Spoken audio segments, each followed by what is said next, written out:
દિલ્હી ધક્કામુક્કી, ટ્રેનોમાં વિલંબ, છેલ્લી ઘડીએ પ્લેટફોર્મમાં ફેરફારે 18નો ભોગ લીધો. ઉત્તર પ્રદેશના પ્રયાગરાજમાં ચાલી રહેલા મહાકુંભમાં જનારા યાત્રાળુઓ માટે દિલ્હી રેલવે સ્ટેશન પર શનિવારની રાત ગોઝારી નીવડી હતી. સ્ટેશન પર થયેલી નાસભાગમાં મૃત્યુઆંક 18 સુધી પહોંચી ગયો છે. હાલ મામલાની તપાસ ચાલી રહી છે, પરંતુ દિલ્હી પોલીસે કેટલાક ખુલાસા કર્યા છે અને કહ્યું છે કે પ્લેટફોર્મ 14 પર પ્રયાગરાજ એક્સપ્રેસ પડી હતી. પ્લેટફોર્મ 16 પર પ્રયાગરાજ સ્પેશિયલ ટ્રેન આવી રહી હોવાની જાહેરાત થઈ હતી. એવામાં મુસાફરોમાં મૂંઝવણ ઊભી થઈને ધક્કામુક્કી થવા લાગી. પ્રયાગરાજ તરફ 4 ટ્રેનો જઈ રહી હતી, જેમાંથી 3 મોડી પડી હતી. દિલ્હી પોલીસે નાસભાગ પાછળ લોકોમાં ગેરસમજ તેમજ ટ્રેનો મોડી હોવાનું કારણ આપ્યું હતું. જ્યારે રેલવેના એસપીઆરઓ હિમાંશુ ઉપાધ્યાયે દાવો કર્યો હતો કે ફૂટબ્રિજ પરથી કેટલાક મુસાફરો નીચે આવી રહ્યા હતા, જેમાંથી એકનો પગ લપસી જતા તે અન્ય મુસાફરો પર પડતા નાસભાગ થઈ હતી.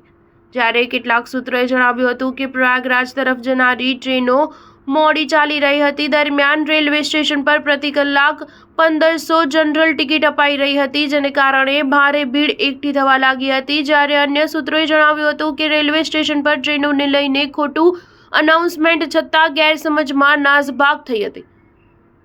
રેલવેએ હાલ મૃતકોના પરિવારને 10 લાખ, ગંભીર થવાયેલા 2.5 લાખ, સામાન્ય ઈજાગ્રસ્તોને 1 લાખની સહાયની જાહેરાત કરી છે.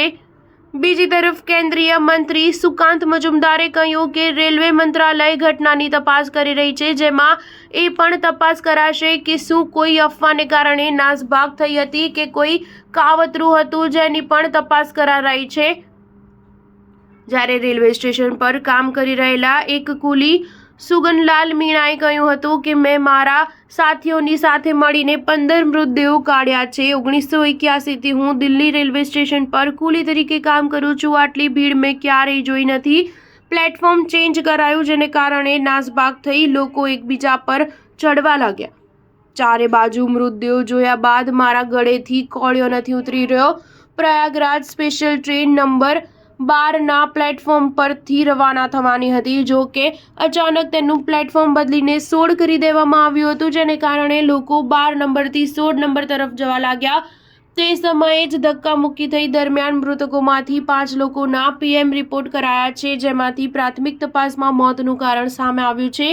આ 18માંથી 5 લોકોના મોત ગૂંગળામણને કારણે થયા છે. આ પીએમ રિપોર્ટ રામ મનોહર લોહિયા હોસ્પિટલમાં કરાયા હતા. 5માંથી 4 મહિલાઓ હતા, જ્યારે જે માર્યા ગયા તેમાંથી મોટાભાગની મહિલાઓ અને બાળકોનો સમાવેશ થાય છે. જે લોકો ઘવાયા છે તેમાંથી કેટલાકને પેટમાં ઈજા થઈ છે, જ્યારે કેટલાકને ફ્રેક્ચર પણ થઈ ગયું છે. સ્ટાર ન્યૂઝ 7 હંમેશા સચ્ચાઈની સાથે.